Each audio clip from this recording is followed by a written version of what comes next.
I love you.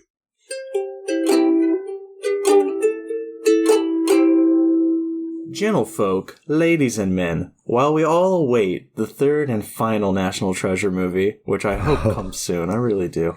I thought you were talking about another 3. I'm a little worried about another. Sherlock? No, I'm worried about another 3, but that's okay. We can keep the real world out of this.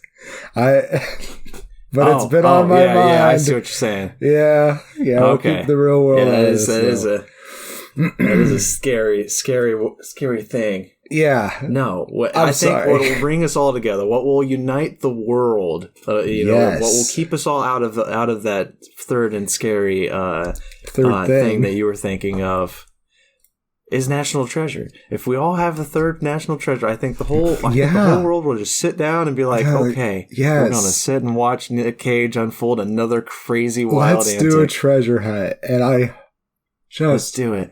Hope. And it's I have a segue, and it's also Easter. So it's another hunt. It is Easter today. Well, yes. Yeah, today when we're filming, which is the day before it will be released. Which is pretty short. Yeah, pretty short notice for us. But, work things. That's theater life for you guys. Right. Yeah. But no, let's go on a little treasure hunt. let us sit back. Let you sit back and listen to us go on a little bit of a hunt. That's right. Couch potatoes, because You are. Nope. I am the Green Traveler from Gorge. And I am the Faceless Leone. This is a podcast about movies and TV called Green and Faceless on the Couch. And yes, this is a treasure hunt. This will be a treasure hunt for me to keep things to say in my brain. Because I'm just a little tired. As I said, I just came off working a show. So here we are, though. We're going to talk about this. And I feel like there's more to talk about in this movie than the other movie. And I don't know why. I'm not entirely sure why. I think it's because there's a little bit more controversy. In my opinion, there's some more controversy around what this movie is involved with. I mean, the last one, the last one's just kind of fun. Right. And as you notice, if you've listened to every episode of this show, first off, thank you. That's amazing. Wow. But if you've listened to a lot of episodes of this show, you'll know that when a movie is good and just good, not like amazing or when it's just good, there's not much to talk about. It's kind of just like, it's good. Go watch it. It's like we don't have much to say against it. We don't have much to say for it. It doesn't, it doesn't set an example for the rest of the world. But it's fine. And so it's like we could just blabber about it, and that's what we tend to do. But with this one, there is a lot more bad, I will say. You think so? And also, there's also some still good. There's still some good. Yeah. I mean, Helen Mirren is a great good. I don't know. I might enjoy it more. I don't know why. It might be because it's a little bit more Dungeons and Dragons than the last one. Just a little bit. Yeah. Yeah. That's fair. I just, my big controversial issue with it is it all comes down to Mount Rushmore. They all get to Mount Rushmore, and it's just like, it's like they built Mount Rushmore to protect the lost city of gold or whatever. Yeah, but they also when in reality, in the real world, in the real world, Mount Rushmore's creation was a little bit more despicable than that. Six Grandfathers Mountains. Six Grandfather Mountain, rather, and it was a holy site to the Lakota. For the Sioux. I wanted to make sure the Lakota. Just a heinous act, another heinous act of American history, and that was one of my issues with this movie when I watched it young, because it came out in 2007. I was 14. I know I saw this in theaters. I'm pretty sure I drugged my family to see this, and I probably wasn't that knowledgeable on the history of Mount Rushmore as when I first watched it. Right, but I definitely watched it a second time later, a couple of years later, when I was more knowledgeable about it. And it pissed me off because this movie definitely ignores that entire history of Mount Rushmore and instead says, We're trying to cover up a lost treasure city. Right, and especially when this character, Ben Gates, is like all about what the original significance of things are. Like, it does feel a little bit like a slap in the face. Like, they just didn't do the research. Like, because they could have added it in the movie. Like, at this time, it wasn't like America was oblivious to the heinous things they did to the native people here. Right. And another big issue is the entire point of this movie, the plot of this movie is Nick Cage and his father, John Voight, Ben and Patrick Gates. That's right. They are like touring the world. Maybe they're just at a museum or something. I can't remember. But they're boasting the name of their family name. Yes. You know, they're talking about a historical legacy of one of their ancestors, Thomas Gates. Thank you, Thomas Gates. Who, excuse me, in their opinion, in their thought of it, from the stories that they have been told, tried to prevent the assassination of Abraham Lincoln. Right. The assassination. He threw out a treasure map that the conspirators that ended up killing Lincoln. He was trying to keep it out of the Confederates' hands, the treasure. And that was a first-person account from Thomas's son, who I believe was the great-grandfather of Patrick, and told it directly to Patrick. Right. Yeah, it's I mean, the fact that he would just know his great-grandfather is just crazy. But yeah. His great-grandfather? I knew my great-grandmother, and my grandmother has a 17-year... No, he's not 17 quite yet, but he's a teenager, great-grandson. Yeah. Yeah. It's just crazy to me. I can't think... I never knew my great-grandparents, so it's odd to me to like think in that regard that people would know their great-grandparents. Because it's just it almost seems unheard of from what I would think. Yeah, and it's really strange, that when your great grandparents are just like a couple molecules bonded together, like me. So it might just because those experiments were all done by the same scientists. So that might be why I got to know them. It accelerates the process. Yeah.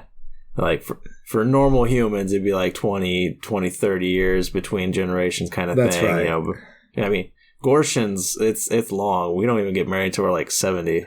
And we have like a longevity of like 200. It's pretty nice. So how old are you? We see some shit though. I ain't saying. What the fuck wrong with you? You don't ask a person their age. Come on, man. All right. Jesus. I'm sorry. I didn't mean to 69. cross the line. 69. Still young, baby. Still young, baby. That's the age that Gorshins discover themselves. It is, yeah. It's our last year of freedom before we have to like start looking for a mate. Nice. Wow. But yeah, they're boasting their family name, Nick and John Voight.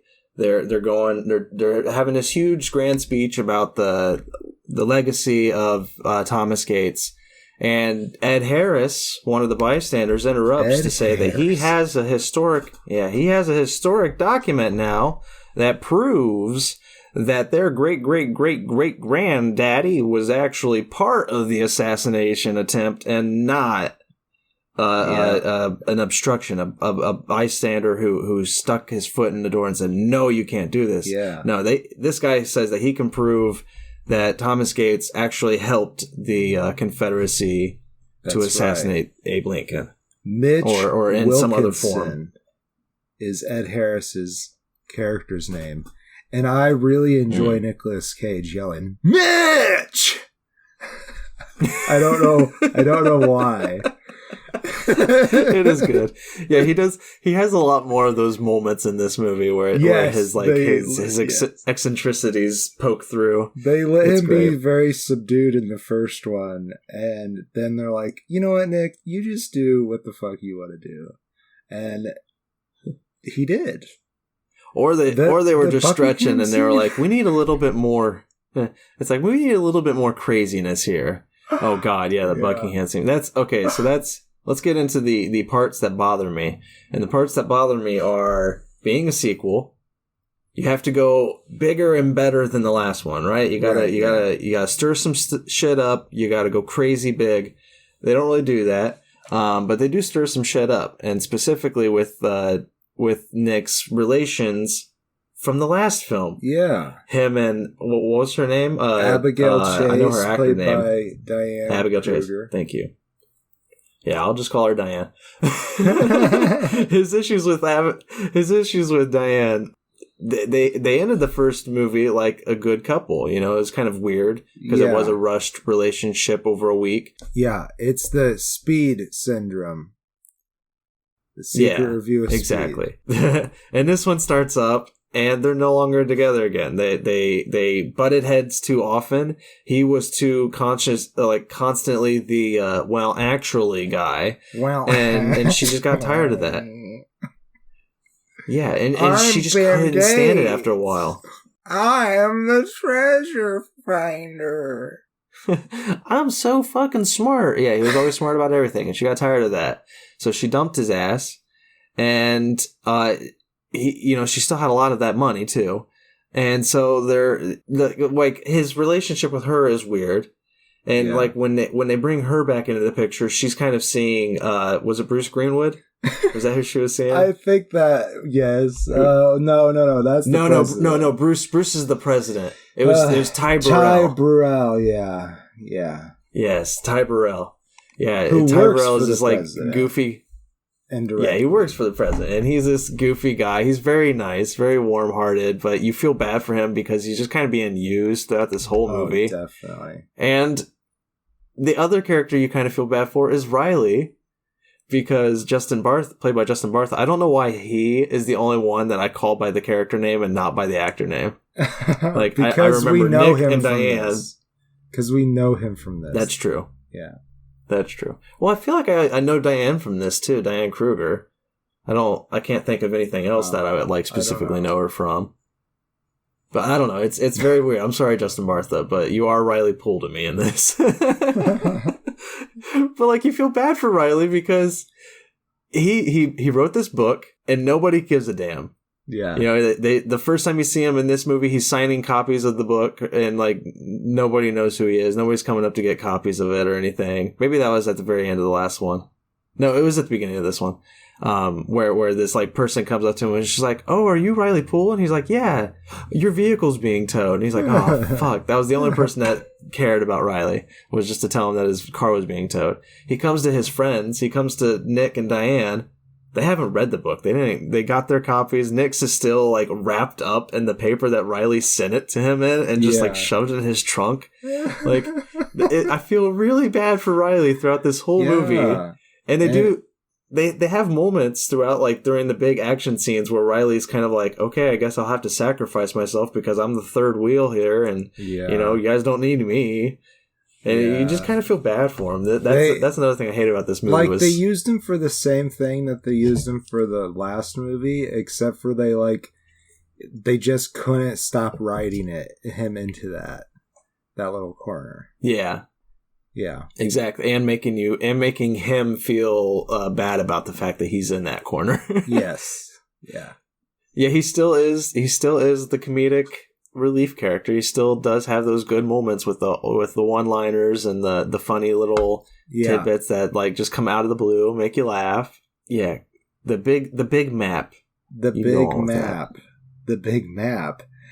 So, you know, I'm kind of actually, I do remember that they have to go to France, and they find out that there is a map in two pieces, and they go and find one piece, and then the other is, taken by somebody, and Riley knows about that something. And he gets to be the hero for that. Why are you spoiling everything? You're spoil blocking everything. I'm spoil blocking everything. Something. Yeah. something. It's You're my censoring yourself. censoring. That was the word I was looking for. Yeah. I like spoil blocking. No. But Spoil block. I couldn't think of the word censor. It was so funny to me. No, like, I will go ahead and spoil it because I think you mentioned already the what was it? The Abbey Palace? What's it called? The Queen's, Buckingham Palace. Buckingham. I did mention Buckingham Palace. That's right. Yeah. Yeah. That scene is hilarious. And the reason they're at Buckingham Palace is when they go to France, they find that one half of the map is in the Queen's desk or whatever at Buckingham Palace. It's not the Queen's desk. It's somebody else's desk. But I think it is her desk. I'm not sure. Is it her desk? They're called what are they called? The Resolute desks. Resolute desks. Yes, because they came from a ship called the Resolute, which sunk, and then the Queen took the timbers to make 2 desks and sent one to the president. Right. Did I give that? Yeah, and I like that. That's history. But no, I like that because it's hilarious. They have to break into 2 specific. They got to go bigger. They got to go bigger in this movie, and they have to break into 2 specific places: Buckingham Palace and the White House. It's pretty funny. It creates some really hilarious scenes. The puzzle box that is presented in those scenes, I think, is ridiculous and kind of stupid. Really? Okay. I liked it. Well, okay, so I'll go ahead. I'll go ahead and spoil it. Basically, there are 4 drawers that they have to open up to a specific year. Right. There's etches in the bottom of the drawers that have numbers. And the reason I think it's stupid is those etchings, all as he's pulling them out, make clicks. Yeah. So your puzzle box is, here is a desk. One thing that you're always going to use every single day on a desk is the drawers. One thing you're definitely going to hear is the clicks. That puzzle box is going to be solved super fucking fast by anybody who's like, why does this keep clicking? And they're going to look down and be like, ooh, there's numbers down here. Here's my argument. There's got to be a code. Here's my argument against that. Okay, the Queen had them built. So she's the one who hid the map in there. So she knew about it. And then she sent it to the president, and maybe she told that president about it. And then... But here's how I'll destroy that. Okay. It just randomly gets found, like, in the 1920s by the president because he, as I'm saying, got interested in it and found it. I think that, like... And what did he do? He burnt it. So that... The something didn't exist yet that I talked about. Okay, it's in the fucking title. The Book of Secrets didn't exist until until Truman, I think. In this, man, we're spoiling the fuck out of this movie. Okay, so that's all right. I think Truman started the Book of Secrets, and I can't remember who they said it was. I think that is what I recall. I could be fucking wrong. I don't know. But no, I think you're probably right. No, because Coolidge was before that, and he wrote in the Book of Secrets. So... Yep, I just read that. Who started? I can't remember. Well, I mean, but maybe when the even explain, because we didn't even explain the Book of Secrets. If we're going to talk about it, the Book of Secrets is a book passed down from presidents. Yeah, written by presidents. Of presidents right in there. Just so. Yeah, of the United States. Yeah, and it's only specific information that the president should know. It's like it's stuff like Area 51 and all that kind of stuff. It's like all this stuff that's why squirrels not for public knowledge. Yeah. Why penguins don't fly. Yes, and why ostriches try. Yeah, and why little kids cry. It's a sad book, really, and it was written by Dr. It is Seuss. a sad book. Yeah, it's a ridiculous thing. I mean, I'm sure they do have something that has a bunch of hidden knowledge, but the Book of Secrets and the fact that it's also spoilers again.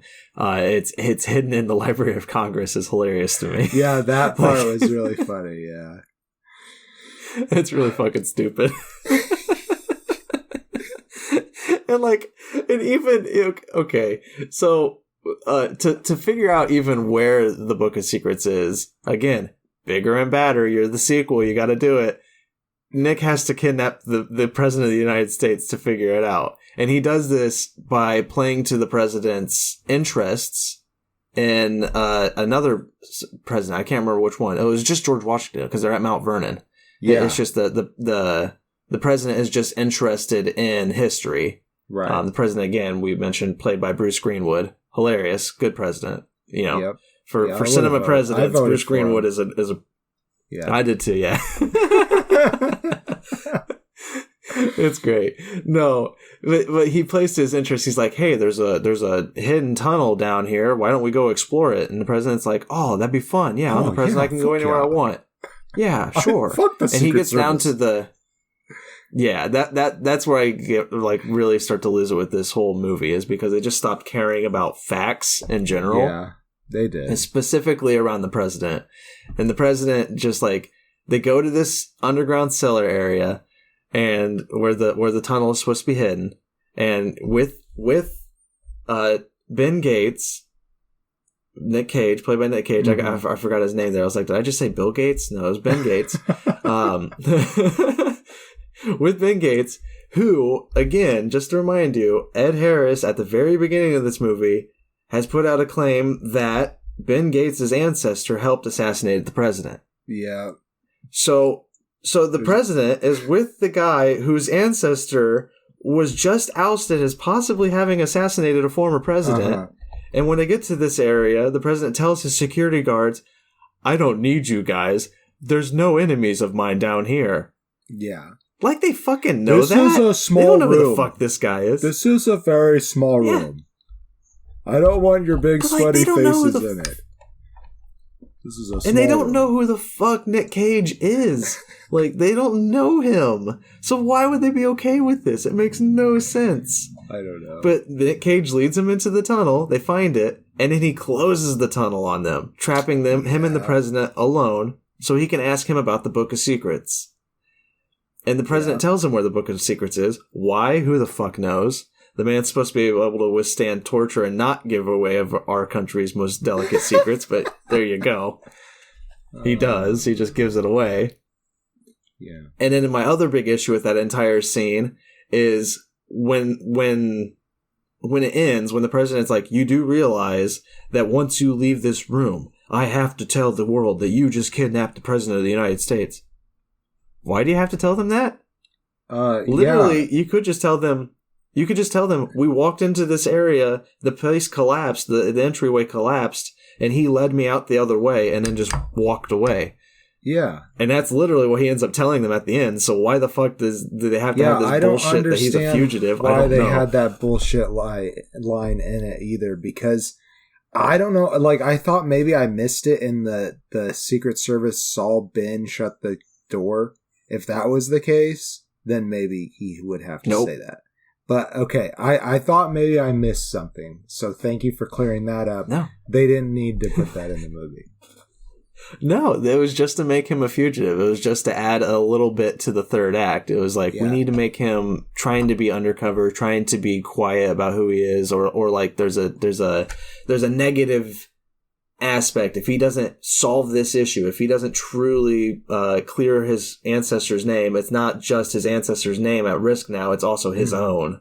They just had to add it, and it's dumb. You don't have to add it. Like, no. It makes no sense. It was just a big plot hole. Because, again, when they at the very end, when the president comes back and greets Nick Cage, he literally tells his Secret Service, he's like, what are you talking about? He didn't kidnap me. The tunnel collapsed, like I said. And it's just like, what do you mean like you said? You literally just told Nick Cage 2 hours ago that you were going to tell everybody that he kidnapped you. Like, I don't get it. I don't understand. It's just bad writing. So, all this besides... we've failed to talk about what this movie's really about. This movie is about love, and it is about family. And we forgot to talk about Emily Appleton, played by Helen Mirren, and she's beautiful. Helen Mirren. She does fantastic in this movie, as she does in almost everything I've seen her in. I mean, she's Helen Mirren, guys. And she is Ben's mom, and she is not very happy with Patrick, but we see where things go. We'll see. Just to spoil the rest of the movie for you. Yeah, that was another issue with this movie, is not only are they trying to fix the relationship they had in the first one and reconnect it with, Abigail and Ben, with Nick and Diane. They're also trying to rekindle the new relationship and the hinted at broken relationship in the first movie of Jon Voight and Helen Mirren. Yeah, and it's so beautiful. No, it's not. I didn't. Even though I love both of them, I just could not stand. It was some sappy this attempt plot stuff by the time it came around.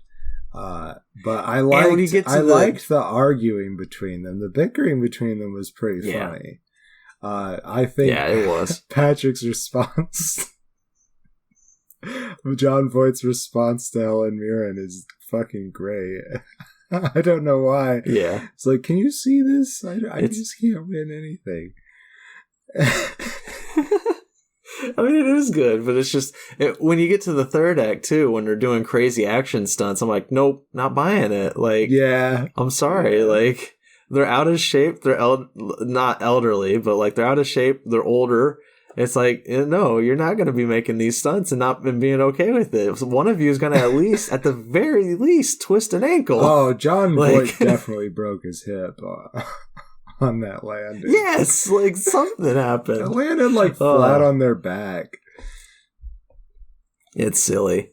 And even more silly is like, and it's even mentioned in the dialogue, like when they get to we got to find the entrance to the City of Gold or whatever. Right. When we have to find this, the only way to do that is to climb on top of Mount Rushmore and pour water all across Mount Rushmore until you reveal all of Mount Rushmore. Yeah. Yeah. You should have just came. I mean, that's what. Day. I mean, come on. Right. Exactly. Yeah. Well, it can only be revealed on an unraining day. Oh, that's what it was. That was the thing. Like, it has to be revealed by water on a sunny day, and so that they get up there, and Riley even makes a joke. So we're just gonna pour water all over this mountain until we find the spot that's gonna open up the gateway. Right, and then we're really gonna do that. They start doing that, and then I'm like, why don't you just water the conspicuous places, like. The thing that they actually finally find is like such a weird stack of rocks. Like, why did you start there? It's very clear that something's up. Yeah, exactly. Yeah, it's stupid. That's what I'm saying. It's like the whole ending to this is just dumb. And like when they find it, okay, so they find there's like a handle in a bunch of rocks, like a lever and pulley system kind of thing. Uh-huh. Nick puts his hand in there and he has a funny moment of like, oh, it cut my hand off kind of thing. It's really funny. Everybody laughs. It's great. And when he finally pulls the lever, though, on another mountain, like not very far away, but still kind of far away, the door opens. Like it's like another head of Mount Rushmore near the bottom of it on the backside, where the butts are and everything. Yes. Yeah. And it's like the door opens. Yeah. Yeah. Well, you got the faces on the front side. If you go to the back side, you got the butt faces of the Black Hills. So, yeah, of course. Yeah. And like near the butt faces where the door to the city opens up, and it's just it's ludicrous. It's so stupid. It's like you're telling me that they built this rope and pulley system or whatever through the mountains so that lever over there opens that door over there. It just blows my mind. I don't get it. I don't understand it. It's so stupid. Okay, so the first one was believable in ways. Okay. In ways, like when you see when you get to the finale and they're like, look, the treasure is all the way down all of these stairs and they're rotted through with time, and there is a ladder, or not a ladder, there is an elevator, but it's kind of testy. You don't know if you can trust it. It's all believable. It's like, yeah, that makes sense. Right. 200 years ago or whatever, they would build a staircase down, of course. Yeah. And in this one, it's like, No, they built a massive fucking rope and pulley system or whatever through the mountains so that you would pull the lever here and it would break it open way down there. It's fucking believable. So that's another thing that was confusing to me about this is like, this is a really, really old old legend that the Europeans heard about and, sent constant searches for the City of Gold, yada, yada, yada. Are we supposed to believe that this City of Gold was always under the mountain? Or that they hid it under the mountain after they knew the Europeans were looking for it? Because it kind of sounds like the second thing, where the first thing only seems the only thing possible, but also, why would you build a city under a mountain unless you were dwarves? Yeah. I mean, I guess you could be. Yeah.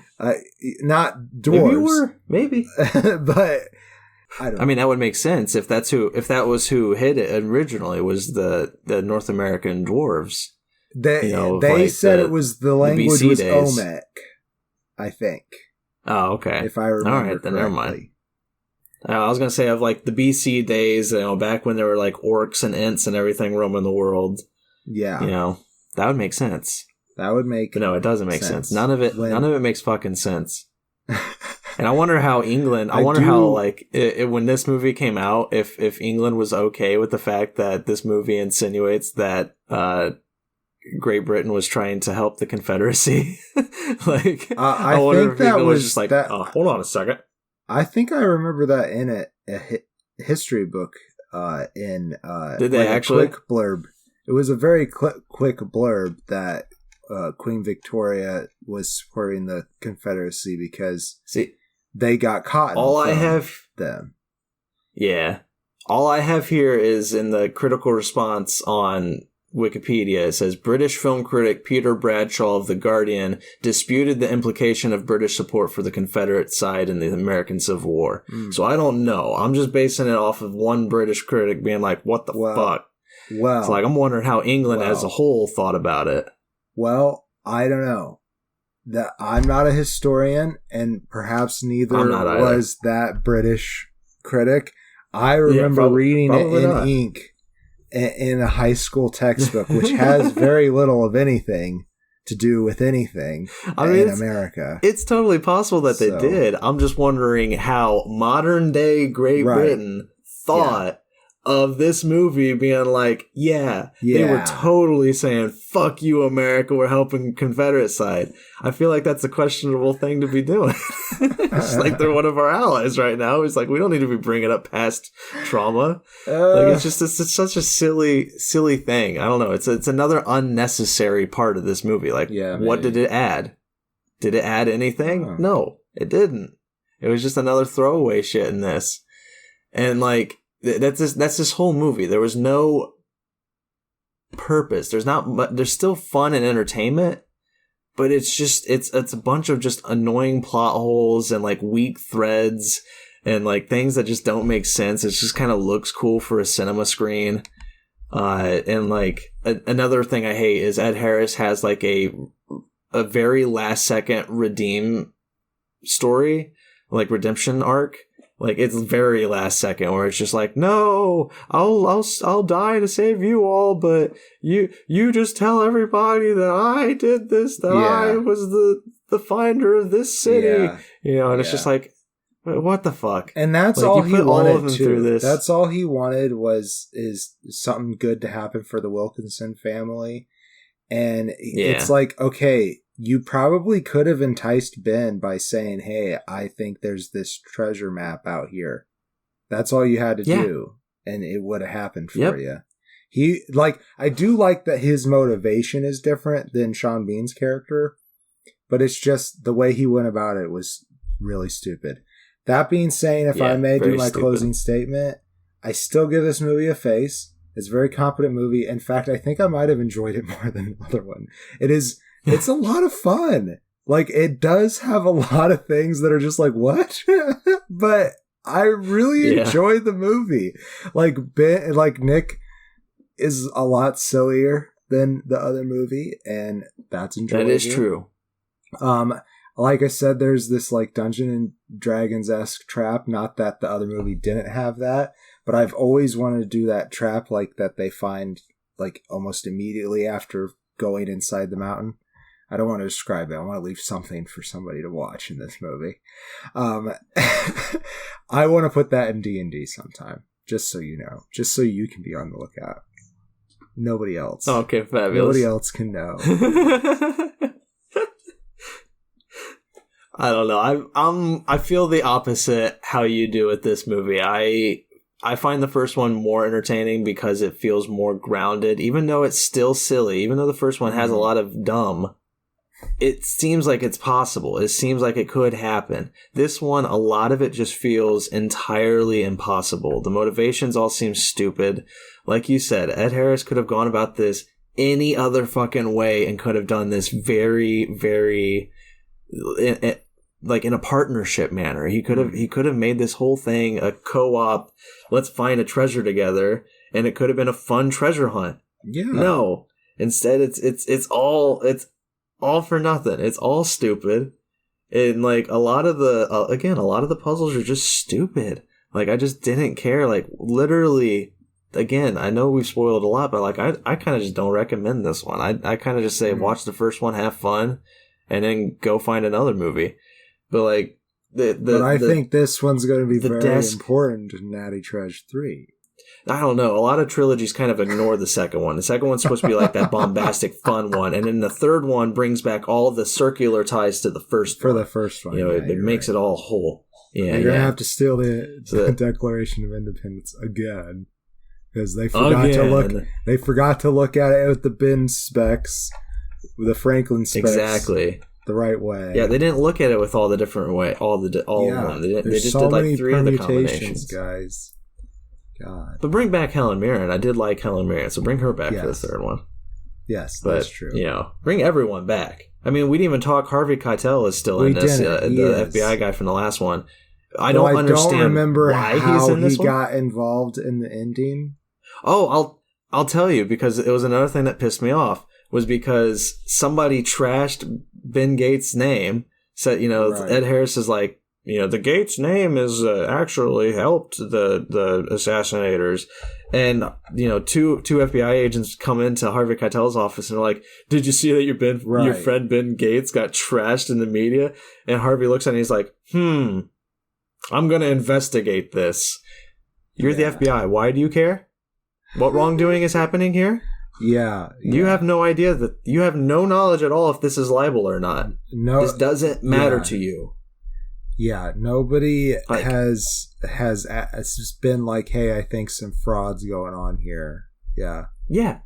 It's absolute bullshit that he got involved, and it's like, you're going to spend government time and taxpayer money on this investigation because he's your personal friend. Yeah, so I remember that. I remember that part. I don't remember how that came about in the end of the movie.